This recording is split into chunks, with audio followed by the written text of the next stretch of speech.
کائنات اور انسانیت کی تخلیق اس کے عظیم الشان ڈیزائن کا حصہ ہے، جس کی بنیاد قرآن کے مطابق آزمائش، توازن، انصاف اور رحم پر ہے۔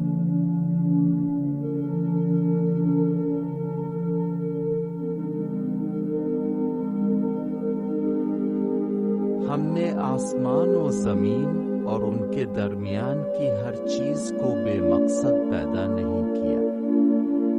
یہ کافروں کا خیال ہے۔ القرآن 38-27۔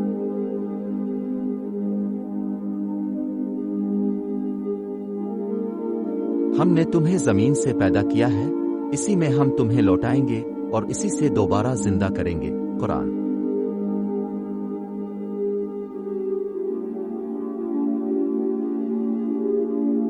تم سب کو اسی کی طرف لوٹ کر جانا ہے۔